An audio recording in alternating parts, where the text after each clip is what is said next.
Friends എല്ലാവർക്കും നമസ്കാരം. നമ്മുടെ ഇഷ്ടപരമ്പരയുടെ ഈ ആഴ്ചത്തെ വിശേഷങ്ങളിലേക്ക് ഏവർക്കും സ്വാഗതം. സംഭവബഹുലമായ മുഹൂർത്തങ്ങളാണ് നമ്മുടെ പ്രിയ പരമ്പരയിൽ ഈ ആഴ്ച അരങ്ങേറാനായിട്ട് പോകുന്നത്. കാവേരിയും നരനും തമ്മിലുള്ള കണ്ടുമുട്ടലും നരന്റെ കാവേരിയുടെ ജീവിതത്തിലേക്കുള്ള വരവും ഒക്കെ ഈ ആഴ്ചയിൽ കാണാനായിട്ട് നമുക്ക് സാധിക്കും കേട്ടോ. അങ്ങനെ ശാരദ പറഞ്ഞതനുസരിച്ച് ഗംഗയും കാവേരിയും കൂടി ജയബാലനെ കാണാനായിട്ട് അദ്ദേഹത്തിന്റെ വീട്ടിലേക്ക് ചെല്ലുകയാണ്. അപ്പോൾ അവിടെ ചെല്ലുമ്പം പ്രവീണയെ വാതിൽ തുറന്നു കൊടുക്കുന്നത്. ആരിത്? കാവേരി മോളും ഗംഗയുമോ? അല്ല, നിങ്ങൾ എന്തെങ്കിലും വിശേഷിച്ച് വന്നതാണോ ഇങ്ങോട്ട്? അത് പിന്നെ ആൻറ്റി, ഞങ്ങൾ ജയബാലങ്കിളിനെ കണ്ട് സംസാരിക്കേണ്ട ഒരു കാര്യം ഉണ്ടായിരുന്നു, അതിനായിട്ട് വന്നതാ. അയ്യോ, ജയബാലേട്ടൻ ഇവിടെ ഇല്ലല്ലോ മക്കളെ, അങ്കിൾ എവിടെ പോയി എന്നപ്പം ഗംഗ ചോദിക്കും. അങ്കിള് തോട്ടത്തിലാ, നിങ്ങൾക്ക് തോട്ടത്തിലേക്ക് ചെല്ലാനായിട്ട് സാധിക്കുമോ? അങ്കിൾ ഇപ്പം വരത്തില്ലെന്നാ പറഞ്ഞത്, ഇനി വീട്ടിലേക്ക് വൈകുന്നേരത്തേക്കേ വരുള്ളൂ. അത് സാരമില്ല ആൻറ്റി, ഞങ്ങൾക്ക് എന്തായാലും ജയബാലങ്കിളിനെ കണ്ട് സംസാരിക്കേണ്ട കാര്യമുണ്ട്, ഞങ്ങൾ തോട്ടത്തിൽ പോയി കണ്ടോളാം എന്ന് പറയാണ്. അല്ല, ശാരദയും ഒക്കെ സുഖമായിട്ടിരിക്കുന്നോ എന്ന് അപ്പം പ്രവീണ ചോദിക്കും. അമ്മയ്ക്ക് കുഴപ്പമൊന്നുമില്ല, പിന്നെ ആൻറ്റിക്ക് അറിയാലോ വീട് ഞങ്ങൾക്ക് നഷ്ടപ്പെട്ടിരിക്കുക, എത്രയും പെട്ടെന്ന് അത് തിരിച്ചെടുക്കണം, അതിൻ്റെ ചില കാര്യങ്ങളൊക്കെ സംസാരിക്കാനായിട്ടാ എന്ന് പറയാം. നിങ്ങൾ തോട്ടത്തിലേക്ക് ചെന്നാൽ മതി, ജയബാലേട്ടൻ അവിടെ ഉണ്ടാകും എന്ന് പറയാം. ഞാൻ വേണേൽ വിളിച്ചു പറയാൻ നിങ്ങൾ വരുന്നുണ്ടെന്നുള്ള വിവരം എന്ന് പറയുമ്പോൾ കാവേരി പറയും, വേണ്ട ആൻറ്റി, അതൊന്നും സാരമില്ല, ഞങ്ങൾക്ക് അങ്കിളിൻ്റെ തോട്ടം അറിയാലോ, ഞങ്ങൾ അവിടെ പോയി കണ്ടോളാം എന്ന് പറഞ്ഞ് അവർ രണ്ടുപേരും കൂടെ ജയബാലനെ കാണാനായിട്ട് തിരിച്ച് തോട്ടത്തിലേക്ക് പോവാണ്. അപ്പോൾ കാവേരിയോട് ഗംഗ പറയും, കാവേരി, നമ്മുടെ അവസാന പിടിവള്ളിയായി ഇത്, ഈ കാശ് കിട്ടിയാൽ നമുക്ക് എത്രയും പെട്ടെന്ന് അതുകൊണ്ട് ബാങ്കിൽ അടയ്ക്കണം, എന്നിട്ട് വീട് തിരിച്ചെടുക്കണം. അത് ശരിയാ ചേച്ചി, അവിടെ അപ്പച്ചിയുടെയും ഇപ്പം ഗീത ചേച്ചിയുടെയും പെരുമാറ്റം അത്രയ്ക്ക് മോശമായിട്ടാണ് വരുന്നത്. ഗീത ചേച്ചിയും കൂടി വീട്ടിൽ വന്ന സ്ഥിതിക്ക് നമ്മളെ വേദനിപ്പിക്കാനായിട്ട് വന്നതുപോലെയാണ് എനിക്ക് തോന്നുന്നത് എന്ന് പറയുമ്പം ഗംഗ പറയും, എന്നോട് അപ്പച്ചിക്ക് അത്രയ്ക്ക് കല്ലിയുണ്ട്, ഞാനെന്തോ വിനീതേട്ടനെ വഞ്ചിച്ച പോലെയുള്ള സംസാരവും പ്രവൃത്തിയൊക്കെയല്ലേ നടക്കുന്നത്, എനിക്ക് പേടി അമ്മയോടും നിളയോടും കൂടി ആ മോശമായിട്ടുള്ള പെരുമാറ്റം ഇനി ഗീത ചേച്ചിയും കൂടി ചെയ്യുമോന്നാ. അതൊന്നും സാരമില്ല, യമുനയുണ്ടല്ലോ അവരുടെ കൂടെ, അത് നോക്കിക്കോളും, പിന്നെ അച്ചമ്മയുണ്ടല്ലോ, അങ്ങനെ ഉപദ്രവിക്കാനൊന്നും അച്ചമ്മ സമ്മതിക്കില്ല എന്ന് പറയാണ്. ഈ പെട്ടെന്നുള്ള ഗീത ചേച്ചിയുടെ വരവ് അത്ര നല്ലതായിട്ട് എനിക്ക് തോന്നുന്നില്ല മോളെ എന്ന് ഗംഗ കാവേരിയോട് പറയൂട്ടോ. എന്തായാലും നോക്കാം, നമുക്ക് എത്രയും പെട്ടെന്ന് വീട് തിരിച്ചെടുത്ത് മാറാൻ ചേച്ചി, പിന്നെ ഈ ശല്യങ്ങളൊന്നും ഉണ്ടാവത്തില്ലല്ലോ എന്ന് പറയാണേ. അപ്പം ഗംഗയ്ക്ക് ഒരു സമാധാനം തോന്നും. എന്നിട്ട് നേരെ അവർ ജയബാലൻ്റെ തോട്ടത്തിലേക്ക് വരിക. അപ്പോൾ തോട്ടത്തിലേക്ക് നമ്മുടെ കാവേരിയും ഗംഗയും വരുന്നത് തോട്ടത്തിലെ ജോലിക്കാരനായിട്ടുള്ള ചേട്ടൻ കാണുകയാണ്. നമ്മുടെ അരവിന്ദൻ അന്ന് കുഴഞ്ഞു വീണപ്പം അവിടെ ഉണ്ടായിരുന്ന അതേ ആള്. അപ്പോൾ ആ മക്കളെ കാണുമ്പം ആ മനുഷ്യന് വളരെ സഹതാപം തോന്നുക. നിങ്ങളുടെ വീട് നഷ്ടപ്പെട്ടല്ലേ, ഞാൻ അറിഞ്ഞായിരുന്നു മക്കളെ, നിങ്ങളെ ഒന്ന് വന്ന് കണ്ട് സംസാരിക്കാനുള്ള സാഹചര്യം എനിക്ക് കിട്ടിയില്ല എന്ന് മനുഷ്യൻ കാവേരിയോടും ഗംഗയോടും പറയുമ്പം അതൊന്നും സാരമില്ല എന്ന് അവർ പറയുന്നുണ്ട്. അല്ല, നിങ്ങളെന്താ ഇവിടേക്ക് വന്നത്? എനിക്ക് ജയബാലങ്കിളിനെ കാണേണ്ട ഒരു അത്യാവശ്യം ഉണ്ടായിരുന്നു, അതുകൊണ്ടാണ് ഞങ്ങൾ ഇങ്ങോട്ട് വന്നതെന്ന് കാവേരി പറയൂട്ടോ. അപ്പോൾ ജയബാലൻ അവർ പരസ്പരം സംസാരിക്കുന്ന കാണുന്നുണ്ട്. പെട്ടെന്ന് ഇയാൾ എന്തെങ്കിലും കാവേരിയോട് വിട്ടു പറയുമോ എന്നുള്ളൊരു പേടി ഉണ്ടാവുന്നുണ്ട്. കാരണം അച്ഛൻ അവിടെ വന്ന് കുഴിഞ്ഞു വീണ കാര്യമെല്ലാം പറഞ്ഞാൽ കാവേരിയുടെ മനസ്സിൽ സംശയം തോന്നും. അതുകൊണ്ട് ജയബാലൻ പെട്ടെന്ന് ഇറങ്ങി അങ്ങോട്ട് വരിക. അല്ല, ഇത് കാവേരിയും ഗംഗയോ? നിങ്ങൾക്ക് എന്നെ ഒന്ന് വിളിച്ചിട്ട് വരത്തില്ലായിരുന്നോ? അങ്ങനെയാണെങ്കിൽ ഞാൻ അങ്ങോട്ട് വന്ന് കണ്ടേനല്ലോ. അതിൻ്റെ ഒന്നും ആവശ്യമില്ല അങ്കിളെ, ഞങ്ങൾ വീട്ടിൽ ചെന്നിരുന്നു, അപ്പം പ്രവീണാൻ്റിയെ പറഞ്ഞത് അങ്കിൾ അവിടെയില്ല, ഈ തോട്ടത്തിലാണ് ഉള്ളതെന്ന്, അതാ ഞങ്ങൾ ഇങ്ങ് പോകുന്നത് എന്ന് പറയണേ. അപ്പോൾ അവിടെ തന്നെ നിൽക്കുന്ന ആ ജോലിക്കാരനോട് പറയും, അല്ല തനിക്ക് ജോലിയൊന്നുമില്ലേ, പോയി തൻ്റെ ജോലി ചെയ്യടോ എന്ന് പറയാം. അപ്പോൾ പെട്ടെന്ന് എടുത്തടിച്ചുള്ള ജയബാലൻ്റെ സംസാരം കേൾക്കുമ്പം കാവേരിക്കും കേൾക്കും എന്തോ പോലെ തോന്നുവാണേ. അല്ല, നിങ്ങൾ എന്നെ വന്ന് കണ്ടിട്ട് എന്തെങ്കിലും പ്രത്യേകിച്ച് കാര്യമുണ്ടോ? ഞാൻ പറഞ്ഞില്ലായിരുന്നോ മക്കളെ അന്ന് കാശ് ചോദിച്ചപ്പം, എൻ്റെ കയ്യിൽ ഇപ്പോൾ ഇല്ല, ഞാൻ ആകെ ടൈറ്റ് നിൽക്കുക, അല്ലെങ്കിൽ ഈ സാഹചര്യത്തിൽ നിങ്ങളെ ഞാൻ സഹായിക്കാൻ നിങ്ങൾ എന്നോട് ഇങ്ങോട്ട് ചോദിക്കാതെ തന്നെ ഞാൻ ആ വീട് എങ്ങനെയെങ്കിലും തിരിച്ചെടുത്ത് തരില്ലായിരുന്നു. അങ്കിളിൻ്റെ അവസ്ഥ അത്ര പരിതാപകരമായിട്ടാന്നേ, എന്നിട്ട് ഞാൻ നോക്കുന്നുണ്ട് നിങ്ങൾക്ക് തരാനായിട്ട് കുറച്ച് കാശ് സംഘടിപ്പിക്കാൻ എന്ന് ജയബാലൻ വളരെ സഹതാപത്തോടു കൂടി പറയേ. അത് കേൾക്കുന്ന കാവേരി പറയും, അതൊന്നും വേണ്ട അങ്കിളെ, അങ്കിളുടെ അവസ്ഥ ഞങ്ങൾക്ക് അറിയാലോ, ഞങ്ങൾ ഇപ്പോൾ വന്നത് അതിനൊന്നും അല്ല, അച്ഛനൊരു തോട്ടം മേടിക്കുന്നതിനെ പറ്റി പറഞ്ഞില്ലായിരുന്നോ, അതിനന്ന് അഡ്വാൻസ് കൊടുത്ത കാര്യം ഞങ്ങളോട് പറഞ്ഞായിരുന്നു, ഇനിയിപ്പം അച്ഛൻ മരിച്ച സ്ഥിതിക്ക് ആ തോട്ടമൊന്നും മേടിക്കാനായിട്ട് സാധിക്കില്ല, ആ അഡ്വാൻസ് കൊടുത്ത കാശ് ഞങ്ങൾക്ക് എങ്ങനെയെങ്കിലും ഒന്ന് തിരിച്ചു മേടിച്ച് തരണം, അതിനെപ്പറ്റി സംസാരിക്കാനാണ് അങ്കിളിനെ കാണാനായിട്ട് ഞങ്ങൾ വന്നത് എന്ന് കാവേരി പറയാണ് കേട്ടോ. അപ്പോൾ ഗംഗയും പറയും, അതെ അങ്കിളെ, ഇനി ഞങ്ങൾക്ക് ആ തോട്ടം മേടിക്കാൻ സാധിക്കില്ലല്ലോ, അതുകൊണ്ട് ദയവ് ചെയ്ത് അങ്കിൾ ആ പൈസ ഞങ്ങൾക്ക് തിരിച്ചു മേടിച്ച് തരണം, അത് കിട്ടുവാണെങ്കിൽ ഇപ്പം ഞങ്ങൾക്ക് അതൊരു വലിയ സഹായമാകും, ആ കാശ് ബാങ്കിൽ കൊണ്ടേ അടച്ചാൽ ഞങ്ങൾക്ക് വീട് തിരിച്ചെടുക്കാമല്ലോ, എത്ര നാളെന്ന് വെച്ചാൽ വിനീതേട്ടൻ്റെ വീട്ടിൽ ഞങ്ങൾ താമസിക്കുക എന്ന് ഗംഗയും പറയും. അയ്യോ, നിങ്ങളിത് എന്തൊക്കെയാണ് അതിന് പറയുന്നേ, അരവിന്ദൻ അപ്പം നിങ്ങളോട് സത്യങ്ങളൊന്നും പറഞ്ഞില്ലായിരുന്നോ എന്ന് ജയബാലൻ ഒന്നും അറിയാത്ത പോലെ ചോദിക്കേ. എന്ത് സത്യങ്ങൾ അങ്കിൾ എന്താ ഉദ്ദേശിക്കുന്നേ എന്ന് അപ്പോൾ കാവേരി ചോദിക്കും. അതിന് ആ തോട്ടം മേടിക്കുന്ന മേടിക്കുന്ന കാര്യം ഞങ്ങൾ ചർച്ച ചെയ്തു എന്നുള്ളത് സത്യമാണ്. പക്ഷേ അഡ്വാൻസ് ഒന്നും അവൻ തന്നില്ലായിരുന്നല്ലോ. ആ സമയത്തല്ലായിരുന്നോ ഗംഗയുടെ കല്യാണം, സ്വർണ്ണം എടുക്കൽ കാര്യങ്ങളൊക്കെ വന്നത്. അതുകൊണ്ട് ആ പൈസ സ്വർണ്ണം എടുക്കാനൊക്കെ അവൻ ഉപയോഗിക്കുക ചെയ്തത്. തോട്ടം മേടിക്കാൻ അഡ്വാൻസ് ഒന്നും തന്നിട്ടില്ല എന്ന് പറയാം. ഞാൻ കരുതിയത് വീട്ടിലെല്ലാവരോടും അരവിന്ദൻ ഈ കാര്യങ്ങളൊക്കെ പറഞ്ഞിട്ടുണ്ടാവുന്ന. അതെങ്ങനെയാ? അവൻ ഒരു കാര്യം കുടുംബത്തിൽ ആരെയും അറിയിക്കില്ലല്ലോ. എല്ലാം സ്വയം മനസ്സിൽ വെച്ച് ഇങ്ങനെ ഉരുകി ഉരുകി ജീവിക്കും. അതുകൊണ്ടല്ലേ ഇപ്പൊ ശാരദയ്ക്കും നിങ്ങൾക്കും ഒരു കാര്യങ്ങളും അറിയാതെ ഇങ്ങനെ നെട്ടോട്ട് ഓടേണ്ടി വന്നത്. നിങ്ങളെ വേദനിപ്പിക്കേണ്ടെന്ന് കരുതിയാ ഞാനും പിന്നെ ഇതിനെപ്പറ്റി കൂടുതലൊന്നും സംസാരിക്കാതിരുന്നത്. അങ്ങനെ എന്തെങ്കിലും പൈസ കിട്ടുന്ന വഴിയുണ്ടെങ്കിൽ ഉറപ്പായിട്ട് ഞാനത് മേടിച്ച് നിങ്ങൾക്ക് തരില്ലായിരുന്നോ? നിങ്ങളുടെ വീട് നഷ്ടപ്പെടുന്ന അവസ്ഥ വരെ എത്തിക്കുമായിരുന്നോ എന്ന് ജയപാലൻ ചോദിക്കുകയാണ് കേട്ടോ. അത് കേൾക്കുമ്പോൾ കാവേരി പറയും, അങ്കിൾ എന്താ പറയുന്നേ? അന്ന് അച്ഛൻ ഞങ്ങളോട് പറഞ്ഞത് അഡ്വാൻസ് കൊടുത്തെന്നാണല്ലോ. ഉടനെ തന്നെ അമ്മയുടെ പേരിൽ ഈ തോട്ടം രജിസ്റ്റർ ചെയ്യുമെന്ന് ഞങ്ങൾ കാണിച്ചു തന്നതാ. അതുകൊണ്ട് അങ്ങനെ ഒരു വഴി അടഞ്ഞില്ലെന്നാണ് ഞങ്ങൾ കരുതിയത്. അപ്പോൾ ഗംഗയും പറയും, ഏയ് അച്ഛൻ കാശ് അടച്ചതാണെന്ന് അങ്കിളെ ഞങ്ങളോട് പറഞ്ഞത്. ഓ, ഈ അരവിന്ദൻ്റെ കാര്യം, അവന് കാശ് കൊടുക്കാന്നുള്ള ഉറപ്പുണ്ടായിരുന്നു. അതുകൊണ്ട് അഡ്വാൻസ് കൊടുത്തെന്ന് ചിലപ്പോൾ നിങ്ങളോട് വെറുതെ പറഞ്ഞതായിരിക്കും. അല്ലാതെ അവൻ കാശൊന്നും തന്നിട്ടില്ലെന്നേ. ഞാൻ അറിയാതെ അവൻ എന്തായാലും കാശ് കൊടുക്കില്ലല്ലോ. ഞാൻ വഴിയല്ലേ ആ തോട്ടമൊക്കെ ഇടപാട് ചെയ്തത്. നിങ്ങൾക്ക് തെറ്റു പറ്റിയതാ മക്കളെ. അവൻ കാശ് തന്നിട്ടില്ല. തോട്ടം മേടിക്കാൻ പോകുവാന്നല്ലേ നിങ്ങളോട് പറഞ്ഞത്. നിങ്ങൾ കേട്ടതിൻ്റെ കുഴപ്പമായിരിക്കും എന്ന് പറയാം. അങ്ങനെ എന്തെങ്കിലും വഴിയുണ്ട് ഞാൻ പൈസ വാങ്ങി തരുമായിരുന്നെന്ന് ഞാൻ നിങ്ങളോട് പറഞ്ഞല്ലേ. നിങ്ങൾക്ക് തോന്നുന്നുണ്ടോ അങ്കിള് മനഃപൂർവ്വം ഈ കാര്യം മറച്ചു വെക്കൂന്ന്? ഇങ്ങനൊരു വഴിയുണ്ട് നിങ്ങളെ സഹായിക്കാതിരിക്കുമെന്ന് തോന്നുന്നുണ്ടോ എന്ന് അങ്ങോട്ട് ചോദിക്കൂട്ടോ ജയപാലൻ. അത് കേൾക്കുമ്പോഴത്തേക്കും ഗംഗ പറയും, ഏയ് അങ്കിള് മനഃപൂർവ്വം മറച്ചു വെച്ചെന്നല്ല ഞങ്ങൾ പറഞ്ഞത്. അങ്ങനെ എന്തെങ്കിലും വഴിയുണ്ടോ ഉറപ്പായിട്ടും അങ്കിള് ചെയ്യുമെന്ന് ഞങ്ങൾക്കറിയാം. നിങ്ങൾ വേറെ എന്തെങ്കിലും വഴി നോക്കുക കേട്ടോ. വീട് എത്രയും പെട്ടെന്ന് നമുക്ക് തിരിച്ചെടുക്കണം. കാരണം അത്രയും നല്ല വീടേ വെറുതെ കളയാനൊന്നും പറ്റില്ലല്ലോ എന്ന് പറയാം. എന്നാൽ ശരി, തോട്ടത്തിലെ ഞാൻ ശരിക്കും ഇവരെ ഒന്ന് ശ്രദ്ധിച്ചില്ല. പണികൾ ശരിക്കും ചെയ്യത്തില്ല. ഞാൻ അങ്ങോട്ട് ചെല്ലട്ടെ കേട്ടോ, പണിക്കാരുള്ളതാ. നിങ്ങൾ വേറെന്തെങ്കിലും ആവശ്യമുണ്ടോ? അപ്പം കാവേരിയും ഗംഗയും പരസ്പരം എന്ത് പറയണമെന്നറിയാതെ നിൽക്കുക. ജയപാലൻ്റെ മനഃപൂർവ്വമുള്ള ഒഴിഞ്ഞുമാറ്റമാണെന്ന് അവർക്ക് മനസ്സിലാകുക. എന്നാൽ ശരി അങ്കിൾ, ഞങ്ങൾ എന്നാൽ പോട്ടെ എന്നും പറഞ്ഞ് കാവേരിയും ഗംഗയും അവിടെ നിന്ന് അങ്ങോട്ട് പോവുകയാണേ. അപ്പം ഗംഗ പറയും, ഇനി നമ്മൾ എന്താ കാവേരി ചെയ്യുക? അമ്മ ഇതും പ്രതീക്ഷിച്ചിരിക്കുക. ആ പൈസ കിട്ടിയിട്ട് വീടെടുത്ത് എത്രയും പെട്ടെന്ന് സ്നേഹതീരത്തേക്ക് മാറാമെന്നുള്ള പ്രതീക്ഷയിലല്ലേ അമ്മയും നിളയും യമുനയൊക്കെ. നമ്മൾ അവരുടെ എന്താ പറയുക എന്ന് പറയാം. സത്യം പറയാൻ ചേച്ചി, അല്ലാതെ എന്ത് ചെയ്യാനാ? ജയപാലങ്ങൾ പറയുന്നത് അച്ഛൻ തോട്ടം മേടിക്കാൻ അഡ്വാൻസ് കൊടുത്തിട്ടില്ലെന്നല്ലേ. ചേച്ചിക്ക് അത് വിശ്വസിക്കാൻ പറ്റുന്നുണ്ടോ എന്ന് ചോദിക്കുക. എനിക്കറിയില്ല മോളെ, അച്ഛൻ നമ്മളോട് അന്ന് പറഞ്ഞ് അഡ്വാൻസ് കൊടുത്തെന്നല്ലേ. നമ്മുടെ അച്ഛൻ ഒരിക്കലും നമ്മളോട് കള്ളം പറയില്ല. ചെയ്യാത്തൊരു കാര്യം ചെയ്തു എന്ന് അച്ഛൻ എന്തായാലും പറയുന്നില്ല. എന്താ ഇതിൻ്റെയൊക്കെ പിന്നിൽ എന്തോ ഉള്ളതുപോലെ. ജയപാൽ അങ്കിളിന് ചേച്ചിക്ക് വിശ്വാസമുണ്ടോ ചേച്ചി എന്ന് കാവേരി അപ്പം ചോദിക്കുക. എനിക്കൊന്നും അറിയില്ല. ജയപാൽ അങ്കിളിന് നമ്മളെ ചതിച്ചിട്ട് എന്ത് കിട്ടാനാ? അതൊന്നും എനിക്കറിയില്ല ചേച്ചി. അച്ഛൻ മരിച്ചതിന് ശേഷമുള്ള അങ്കിളിൻ്റെ പെരുമാറ്റം ചേച്ചി ശ്രദ്ധിച്ചിട്ടുണ്ടോ? ഞാനെന്ന് അങ്കിളിനോട് ഒന്ന് സഹായിക്കാവോ എന്ന് ചോദിച്ചു ചെന്നപ്പം അങ്കിളുടെ കൈ കാശില്ല എന്ന് പറഞ്ഞു. അത് പിന്നെ പോട്ടെ, നമ്മുടെ കാര്യം നോക്കിയിരുന്നാൽ പോരല്ലോ. പക്ഷേ അങ്കിൾ ഇപ്പോൾ പറയുന്നു തോട്ടം വാങ്ങാൻ കാശ് നമുക്ക് കൊടുത്തിട്ടില്ലെന്ന്. എന്തുകൊണ്ട് അങ്കിൾ നമ്മളോട് ഇതൊന്നും നേരത്തെ പറഞ്ഞു? അല്ല, നമ്മുടെ അച്ഛൻ ഒരിക്കലും കള്ളം പറയത്തുമില്ല. എല്ലാം കൂടി കൂട്ടി വായിക്കുമ്പം ഇവിടെ എന്തൊക്കെയോ ഉണ്ട് ചേച്ചി. എനിക്കൊന്നും മനസ്സിലാകുന്നില്ല. നീ എന്താ ഉദ്ദേശിക്കുന്നത്? ജയപാലങ്കിൾ നമ്മളെ മനഃപൂർവ്വം ചതിക്കുവാണെന്നോ? അതോ എന്താ നീ ഉദ്ദേശിക്കുന്ന കാവേരി? എനിക്കൊന്നും വ്യക്തമാകുന്നില്ല. ജയപാലങ്കിളിന് അച്ഛനെ പറ്റിയുള്ള എന്തൊക്കെയോ സത്യങ്ങൾ അറിയാൻ ചേച്ചി. അങ്കിൾ എന്തൊക്കെയോ മറച്ചു പിടിച്ച് തന്നെയാണ് സംസാരിക്കുന്നത്. ഒന്നെങ്കിൽ ജയപാലങ്കിൾ നമ്മളെ ചതിക്കുക, അല്ലെങ്കിൽ അങ്കിള് എന്തോ മറച്ചു പിടിക്കാൻ ശ്രമിക്കുന്നു. ഇതിലേതോ ഒന്നാ സത്യം എന്ന് പറയാണ്. നമ്മൾ വീട്ടിൽ പോയി അമ്മയോട് എന്താ കാവേരി പറയുക? നമുക്ക് സത്യം പറയാതിരിക്കാൻ പറ്റില്ലല്ലോ. കൈപ്പേറിയതാണെങ്കിലും ഇക്കാര്യം അമ്മയും യമുനയും നിളയും മുത്തശ്ശിയും ഒക്കെ അറിയട്ടെ. അല്ലാതെ എന്ത് ചെയ്യാൻ പറ്റും ചേച്ചി? നമുക്ക് ഇത് എത്ര നാൾ മറച്ചു പിടിക്കാനായിട്ട് സാധിക്കും എന്ന് പറയാണ്. അമ്മ ആകെ പ്രതീക്ഷയിലായിരിക്കുന്നത്. ഇനിയിപ്പം അമ്മ വീണ്ടും കരച്ചിൽ തുടങ്ങും. ഇന്നലെ അമ്മ മരിക്കാൻ ശ്രമിച്ചതിന് ശേഷം എനിക്ക് നല്ല പേടിയുണ്ട് കാവേരി എന്ന് പറയാണ്. ചേച്ചി ഇങ്ങനെ സങ്കടപ്പെടലേ. നമ്മളെല്ലാവരും മനസ്സ് മടുത്തിരുന്ന ഒരു വഴിയും തെളിയില്ല.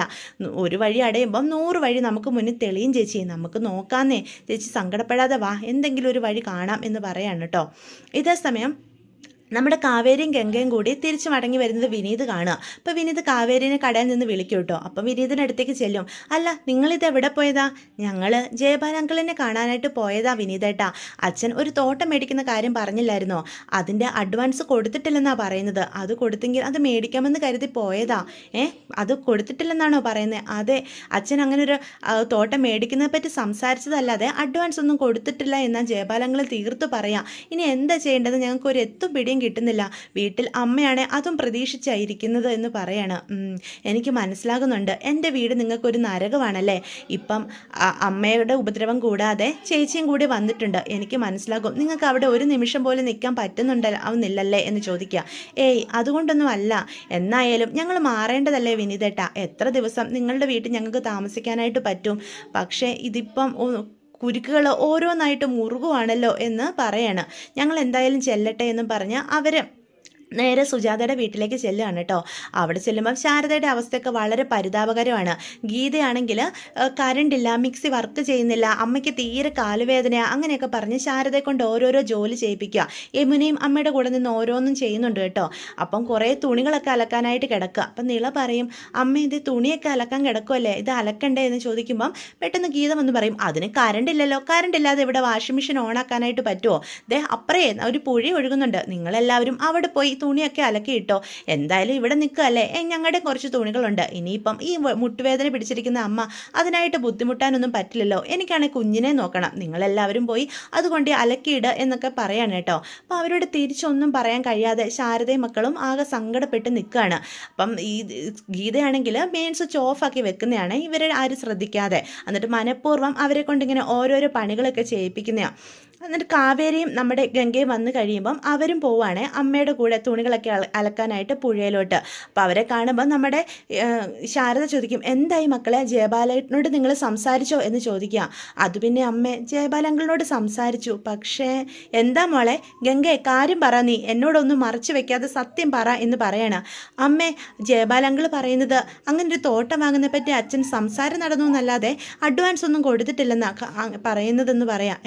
അങ്ങനെ ജയബാലേട്ടൻ പറഞ്ഞോ? ഏയ്, ജയബാലേട്ടന് തെറ്റു പറ്റിയതായിരിക്കും. ഇല്ലമ്മേ, ഞങ്ങൾ പോയി ജയബാലങ്കിളിനോട് സംസാരിച്ചപ്പം അങ്കിൾ ഇങ്ങോട്ട് പറഞ്ഞ കാര്യമാണ് അമ്മയോട് ഞങ്ങളിപ്പോൾ പറഞ്ഞത്. അച്ഛൻ തോട്ടം മേടിക്കാൻ ആഗ്രഹിച്ചിരുന്നു സത്യവാ, പക്ഷെ അഡ്വാൻസ് ഒന്നും കൊടുത്തിരുന്നില്ല. ആ സമയത്ത് ഗംഗേച്ചിയുടെ കല്യാണക്കാരുമായിട്ട് ആ പൈസയൊക്കെ എടുത്ത് സ്വർണം മേടിച്ചു എന്നൊക്കെയാണ് ജയബാലങ്കിൾ പറയുന്നത് എന്ന് കാവേരി പറയും. എൻ്റെ ഈശ്വര, എന്തൊക്കെയായി നടക്കുന്നത്? അരവിന്ദേട്ടൻ അന്ന് അഡ്വാൻസ് കൊടുത്തത് തന്നെയല്ലേ നമ്മളോട് പറഞ്ഞത്? അത് പറഞ്ഞത് നിങ്ങളും കേട്ടതല്ലേ? അപ്പോൾ യമുനയും പറയും, അതെ അച്ഛൻ അത് മേടിക്കാൻ പോവുക, അഡ്വാൻസ് തുക കൊടുത്തിട്ടുണ്ട്, അമ്മയുടെ പേര് രജിസ്റ്റർ ചെയ്യുമെന്നൊക്കെയാണ് പറഞ്ഞതാണല്ലോ എന്ന് ചോദിക്കുകയാണ്. ഇത് എന്തൊക്കെയാണ് സംഭവിക്കുന്നത്? ജയബാലേട്ടന് നമ്മളോട് കള്ളം പറയേണ്ട കാര്യമൊന്നുമില്ല, ഇനിയിപ്പം അച്ഛൻ അഡ്വാൻസ് കൊടുത്തില്ലായിരുന്നോ എന്ന് ആകെ സംശയത്തിൽ നിൽക്കുക ശാരദ. നമ്മൾ ഇനിയിപ്പോൾ എന്താ മക്കളെ ചെയ്യുക? അപ്പോൾ യമുന പറയും, കണ്ടോ അപ്പച്ചയും ഗീതച്ചേച്ചിയും ഇതൊക്കെ മനഃപൂർവ്വം ചെയ്യുന്നതാ, നമുക്ക് അവിടെ പിടിച്ചു നിൽക്കാൻ പറ്റുമെന്ന് തോന്നുന്നില്ല.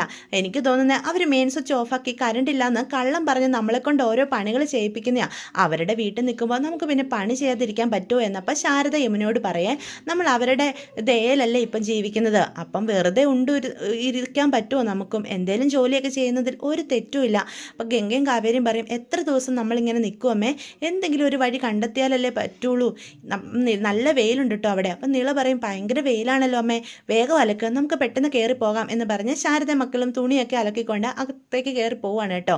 വീട്ടിൽ ചെന്നിട്ടും ഒരു സമാധാനവും കൊടുക്കാതെ അത് ഇത് ചെയ്യുമെന്നും പറഞ്ഞ് ഓരോ കുത്തുവാക്കുകളുമായിട്ട് ഗീത പിന്നാലെ തന്നെ ഉണ്ട് കേട്ടോ. അപ്പോൾ ഗംഗയും അവർ വെറുതെ വിടുന്നില്ല. വിനീതിൻ്റെ കാര്യം പറഞ്ഞ് പറ്റുന്ന സമയത്തെല്ലാം ഓരോന്നും പറഞ്ഞ് ഗംഗയെ കുത്തിയാണ് സംസാരിക്കുന്നത്. അപ്പോൾ സുജാതയും മൗന സമ്മതം നൽകിയിരിക്കുകയാണ് മക്കൾക്ക്. അതുകൂടാതെ വാക്കുകൾ കൊണ്ടുള്ള പോര് സുജാതയും വേണ്ടുപോലെ നടത്തുന്നുണ്ട്. അവസാനം സാഗി കെട്ടിട്ട് നമ്മുടെ അച്ചമ്മ ചോദിക്കുന്നുണ്ട്, സുജാതെ നിനക്കിത് എന്തിൻ്റെ സുഖടാ, നീ നിൻ്റെ മോളും കൂടി ഈ പാവങ്ങളെ ഇങ്ങനെ ഉപദ്രവിക്കുന്ന എന്തിനാ എന്ന് ചോദിക്കും. അപ്പോൾ പറയും, അമ്മ ഇവരുടെ ഭാഗം നിൽക്കുന്നതാണ് എനിക്ക് മനസ്സിലാക്കാൻ പറ്റാത്തത്. എൻ്റെ മോനെ ഇവിടെ കിടന്ന് ഒരുക്കി കണ്ണുനീര് വാർത്തത് അമ്മയും കണ്ടിട്ടുള്ളതല്ലേ, എന്നിട്ട് അമ്മയ്ക്ക് എങ്ങനെ ഇവരെ സപ്പോർട്ട് ചെയ്ത് സംസാരിക്കാൻ പറ്റും? ഈ കെട്ടിലമ്മമാർക്ക് അന്ന് ഞങ്ങളെ പുച്ഛമല്ലായിരുന്നോ? അപ്പം ഞങ്ങളുടെ വീട്ടിൽ ഇപ്പോൾ അഭയാർത്ഥികളെ പോയി വന്ന് കിടക്കുമ്പോൾ എൻ്റെ മക്കൾക്ക് ഇച്ചിരി ജോലിയൊക്കെ ചെയ്ത് കൊടുക്കുന്നതിൽ ഒരു തെറ്റുമില്ല. അതിന് അമ്മ അവരെ സപ്പോർട്ട് ചെയ്ത് സംസാരിക്കാനൊന്നും നിൽക്കണ്ട എന്ന് പറയാം. അമ്മയോട് ഞാൻ ഇവിടെ ഒരു കാര്യം ചെയ്യാൻ പറയുന്നില്ലല്ലോ, എൻ്റെ പെറ്റ് തള്ളയാണെന്നുള്ള ബോധ്യമൊക്കെ എനിക്കുണ്ട് താനും. ഇവരോടല്ല ഞാൻ പറഞ്ഞത്, ഇവരും എന്നോട് ആ രീതി തന്നെയാണ് പെരുമാറിയിട്ടുള്ളത്, അത് ഞാൻ തിരിച്ചു നൽകണം. അല്ലാതെ ഒരു സാഹചര്യം വന്നെന്ന് കരുതി എല്ലാം ക്ഷമിച്ച് സർവ്വസഹയായി മാറാനൊന്നും ഈ സുജാതയെ കിട്ടത്തില്ല എന്ന് പറഞ്ഞ് സുജാത അങ്ങ് കയറി പോവാണ് കേട്ടോ. അപ്പം എന്തു പറയണ സുജാതയോട് അറിയാതെ അച്ചമ്മ അവിടെ സങ്കടപ്പെട്ട് നിൽക്കാം. അപ്പോൾ കാവേരി പറയും, അപ്പച്ചി എന്തേലും കാണിക്കട്ടെ അച്ചമ്മ അതൊന്നും മനസ്സിൽ വെച്ചുകൊണ്ടിരിക്കണ്ട, ഞങ്ങൾ ഈ ജോലികളൊക്കെ ചെയ്തോളാം. ഒന്നുമില്ലെങ്കിലും ഒരു വീട്ടിൽ നമ്മൾ നിൽക്കുമ്പം അവർക്ക് എന്തെങ്കിലുമൊക്കെ ചെയ്തു കൊടുക്കാതിരിക്കാൻ പറ്റില്ലല്ലോ, അതാ ചെയ്തു കൊടുക്കണം, അതാ അതിൻ്റെ മര്യാദ എന്ന് പറയാണ് കേട്ടോ. ഇതേ സമയം നമ്മൾ രാവിലെ തന്നെ നമ്മുടെ ഗംഗയും കാവേരിയും കൂടി സ്വർണ്ണാഭരണങ്ങളൊക്കെ വിൽക്കാനായിട്ട് പോവാ. അപ്പം കാവേരിക്ക് അറിയാം അത് ചേച്ചി എത്ര ആഗ്രഹിച്ച് മേടിച്ചതാണ്, അതിലുള്ള ഓരോന്നും ചേച്ചി അത്രയേറെ മോഹിച്ച് ആഗ്രഹിച്ച് മേടിച്ചതാ, നെറ്റിച്ചുട്ടിയും ഒക്കെ. അത് കാണുമ്പം കാവേരിക്ക് സങ്കടം വരിക. അപ്പം പറയും, ചേച്ചി നമുക്കിത് പണയം വെച്ചാലോ, എന്നേലും കാശ് വരുമ്പോൾ നമുക്കിത് ഓരോന്നായിട്ട് തിരിച്ചെടുക്കാം. എൻ്റെ മോളെ, ഇത് പണയം വെച്ചാൽ ഒന്നും കിട്ടാൻ പോകുന്നില്ല, അതുമല്ല നമ്മൾ എങ്ങനെ തിരിച്ചെടുക്കാനാ, തിരിച്ചെടുക്കാൻ പറ്റാതെ ഇതെല്ലാം പലിശ പെരുകി ഇവിടെ ഇരുന്ന് നഷ്ടപ്പെട്ടു പോകുകയുള്ളൂ. അതിലും ഭേദം ഇത് വിൽക്കുവാണെങ്കിൽ നല്ലൊരു തുക കിട്ടും, നമുക്ക് ഇപ്പം തൽക്കാലം നമ്മുടെ വീട് തിരിച്ചെടുക്കാം, മിച്ചം എന്തെങ്കിലും ഉണ്ടെങ്കിൽ മുന്നോട്ട് ജീവിക്കണ്ടേ എന്ന് പറയാണ് കേട്ടോ. അപ്പോൾ കാവേരിക്ക് പറയാനും മറുപടി ഒന്നുമില്ല. അതുകൊണ്ട് അവരാ സ്വർണം വിറ്റ് കാശ് മേടിക്കുകയാണ്. എന്നിട്ട് നേരെ ബാങ്കിലോട്ടാണ് ചെല്ലുന്നത്. അപ്പോൾ ബാങ്കിൽ ചെല്ലുമ്പോൾ ബാങ്ക് മാനേജർ ഭയങ്കര ഒരു ധാർഷ്ട്യത്തോടു കൂടി സംസാരിക്കുകയാണ് കേട്ടോ. എന്താ, കാശുമായിട്ട് വന്നതാണോ? അല്ല, ഇവിടെ വന്ന് സഹായം അഭ്യർത്ഥിക്കാനാണെങ്കിൽ ഈ വഴിക്ക് വരേണ്ടത് ഞാൻ അന്നേ പറഞ്ഞതല്ലേ. കാശ് തന്നാൽ മാത്രമേ നിങ്ങളുടെ വീട് നിങ്ങൾക്ക് തിരിച്ചെടുക്കാൻ പറ്റുള്ളൂ, അല്ലാതെ ഇനി ഒന്നും ഞങ്ങൾക്ക് ചെയ്തു തരാനായിട്ട് സാധിക്കില്ല എന്ന് പറയേ. അവർ കാശൊന്നുമായിട്ട് വരത്തില്ല എന്നുള്ളൊരു ഉറപ്പുള്ളത് കൊണ്ട് തന്നെയാണ് അയാൾ അങ്ങനെയൊക്കെ സംസാരിക്കുന്നത്. അത് കേൾക്കുമ്പോഴത്തേക്കും കാവേരി പറയും, ഞങ്ങൾ കാശ് കൊണ്ടുവന്നോ ഇല്ലയോ എന്ന് ഞങ്ങളോട് സംസാരിച്ചാലല്ലേ സാറിന് മനസ്സിലാക്കുള്ളൂ, അതിന് ഞങ്ങൾക്കൊന്ന് വാ തുറക്കാൻ ഒരു സാവകാശം തരുമോ എന്നും പറഞ്ഞ് ആ പൈസ മുഴുവൻ അവിടേക്ക് വെക്കുക. ഇതാ സാറ് പറഞ്ഞ തുകയും പലിശയും എല്ലാം ഉണ്ട്, ഇനി ഞങ്ങളുടെ വീടിന്റെ പേപ്പറുകൾ തിരിച്ചു തരാലോ എന്ന് ചോദിക്കാം. അപ്പൊ മാനേജർ ഞെട്ടിത്തരിച്ച് നിൽക്കുക.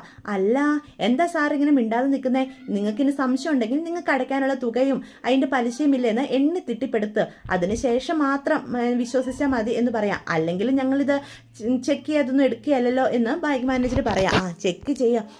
അപ്പോൾ പൈസയൊക്കെ കറക്റ്റാണെന്ന് അവർക്ക് മനസ്സിലാവുകയാണ്. എന്താ സാർ ഇനിയും ഞങ്ങളുടെ വീടിൻ്റെ പേപ്പറുകൾ തരാൻ ഇത്ര ബുദ്ധിമുട്ട് എന്ന് ചോദിക്കുക. അല്ല, അതിൽ ചെറിയ പ്രോബ്ലം ഉണ്ട്, നാളെ ആകുമ്പോഴത്തേക്ക് പേപ്പർ തരാൻ പറ്റൂ.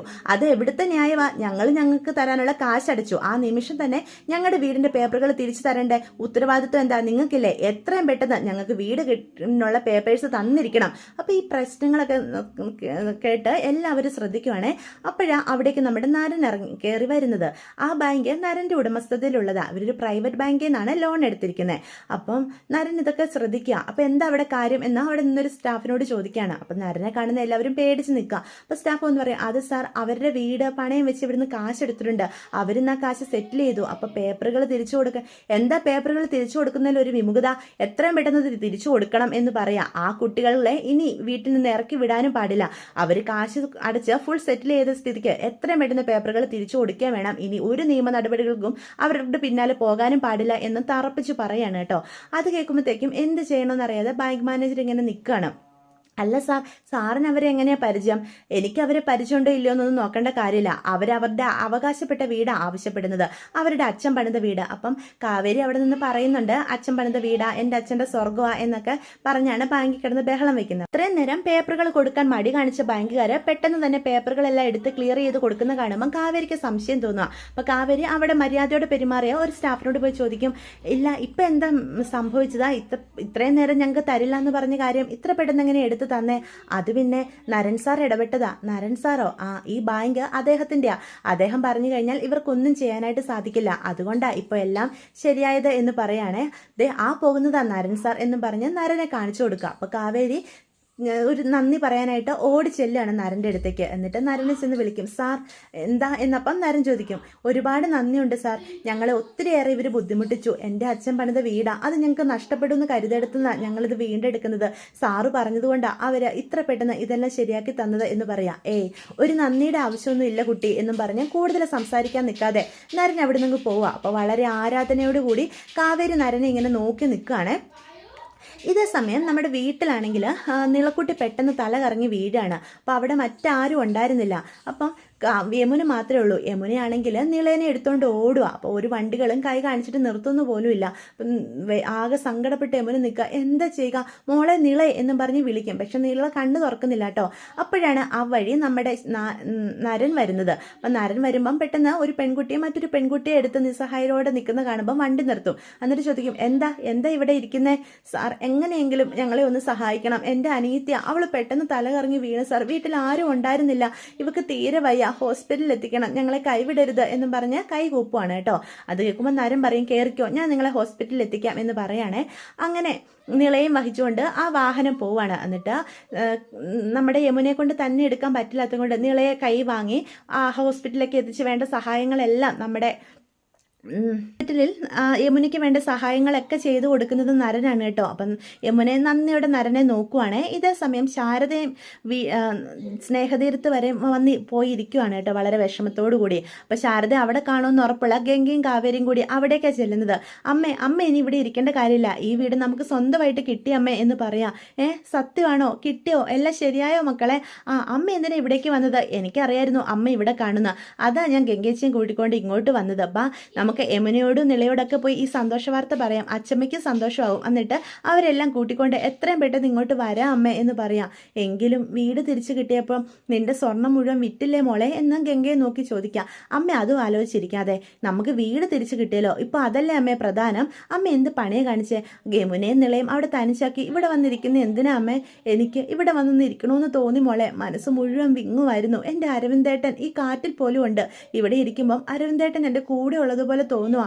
ഞാൻ അവരെ അച്ചമ്മയെ ഏൽപ്പിച്ചിട്ടാ വന്നേ എന്ന് പറയാം. അമ്മ ഏറ്റു വന്നേ, നമുക്ക് വീട്ടിലേക്ക് ചെല്ലാം എന്ന് പറഞ്ഞ് ഗംഗ കാവേരിയും കൂടി നമ്മുടെ ശാരദയും കൂട്ടിക്കൊണ്ട് വീട്ടിലേക്ക് വളരെ സന്തോഷത്തോടു കൂടി കയറി ചെല്ലുകയാണ്. എന്നിട്ട് അവിടെ ചെല്ലുമ്പോൾ നിളെ, യമുനെ, അച്ചമ്മ എന്നും പറഞ്ഞ് വിളിക്കുകയാണ്. അപ്പം അച്ചമ്മ കിടക്കുമായിരുന്നു. അച്ചമ്മ ഏറ്റു വരും. അച്ചമ്മ ചോദിക്കും, എന്താ മക്കളെ? അമ്മേ ദേ വീട് തിരിച്ചു കിട്ടി എന്ന് ശാരദ സന്തോഷത്തോടെ പറയാം. അപ്പം ഇത് കേട്ടോണ്ട് പെട്ടെന്ന് സുജാത വരിക. ഞങ്ങളുടെ വീട് തിരിച്ചു കിട്ടി സുജാത, ഞങ്ങൾ ഇവിടെ നിന്ന് തന്നെ മാറിക്കോളാം എന്ന് നിങ്ങളുടെ സന്തോഷമൊക്കെ കണ്ടാൽ തോന്നൂലോ ഞാനിവിടെ കിടന്ന് നിങ്ങളെ കഷ്ടപ്പെടുത്തുമായിരുന്നെന്ന്. എന്തായാലും വീട് കിട്ടിയല്ലോ, ഇനിയിപ്പം ഇവിടെ നിന്ന് മാറാലോ അല്ലേ, ഇനിയിപ്പം നമ്മളോടൊക്കെ വീണ്ടും പുച്ഛമായിരിക്കും എന്ന് പറയുമ്പം ശാരദ പറയും, അങ്ങനെയൊന്നും പറയല്ലേ സുജാതെ, ഞങ്ങൾക്ക് ഒന്നുമില്ലാതെ വന്നപ്പം ഒരു അഭയം തന്നത് നീയാ, ആ നന്ദി എന്നും നിന്നോട് ഞങ്ങൾക്കുണ്ടാകും. ഞങ്ങൾക്ക് വീട് തിരിച്ചു കിട്ടിയല്ലോ, ഇനി നിങ്ങളെ ബുദ്ധിമുട്ടിപ്പിക്കുന്നില്ല, ഇന്ന് തന്നെ ഞങ്ങൾ ഇവിടുന്ന് മാറിക്കോളാം. അപ്പോൾ കാവേരി ചോദിക്കും, അല്ല നിളയും യമുനയും എന്തിയാ, അച്ഛമ്മ അവരെന്തിയാ എന്ന് ചോദിക്കാം. അവരിവിടെ എവിടെയെങ്കിലും കാണും മക്കളെ എന്ന്. അപ്പോൾ രാധമ്മ പറയൂട്ടോ. അപ്പോൾ റൂമിലുണ്ടാവുമെന്ന് കരുതി അങ്ങോട്ട് ചെല്ലുമ്പോൾ കാണുന്നില്ല. പെട്ടെന്ന് കാവേരിയുടെ ഫോൺ ബെല്ലടിക്കുക. ഹലോ എന്ന് പറഞ്ഞ് അറ്റൻഡ് ചെയ്യുമ്പോഴത്തേക്കും യമുനയാ, നീ ഇത് എവിടെയാ എന്ന് ചോദിക്കുമ്പോൾ ഹോസ്പിറ്റലിലെ കാര്യങ്ങളൊക്കെ അറിയിക്കുക. അത് കേൾക്കുമ്പോൾ ഞെട്ടിത്തരിച്ച് നിൽക്കുകയാണ് കേട്ടോ. അപ്പം പെട്ടെന്ന് ഗംഗയും കൂട്ടിക്കൊണ്ട്, ചേച്ചി നമുക്ക് ഒരിടം വരെ പോകണം, അമ്മ ഞങ്ങൾ ഇപ്പോൾ വരാം എന്നും പറഞ്ഞ് പോവുക. എന്താ കാര്യം എന്നപ്പോൾ ശാരദ ചോദിക്കുക. ഒന്നുമില്ലമ്മ, ഞങ്ങൾ ഇപ്പോൾ വരാം എന്നും പറഞ്ഞ് അവരങ്ങ് പോവുകയാണേ. അത് ശാരദയാണെങ്കിലും യമുനേനെ നിലയെ അന്വേഷിക്കുന്നതൊക്കെ നമുക്ക് കാണാൻ കഴിയും. അമ്മ പേടിക്കണ്ട, അവരെ അപ്പുറത്തുണ്ട്, ഞങ്ങളെ യമുനയെ വിളിച്ചത്, അവിടെ വരെ ചെന്നിട്ട് വരാം എന്ന് പറഞ്ഞ് ഒന്നും പറയാതെ അവിടുന്ന് ഇങ്ങോട്ട് പോവുക. അപ്പോൾ ഇതൊക്കെയാണ് അടുത്ത ആഴ്ചത്തെ വിശേഷങ്ങൾ. വീഡിയോ ഇഷ്ടപ്പെട്ടുവെങ്കിൽ ചാനൽ സബ്സ്ക്രൈബ് ചെയ്യാൻ മറക്കരുത്, ലൈക്ക് ചെയ്യാനും മറക്കരുത്, നിങ്ങളുടെ അഭിപ്രായങ്ങൾ കമൻസ് വഴി എന്നെ അറിയിക്കാനും മറക്കരുത്. അപ്പോൾ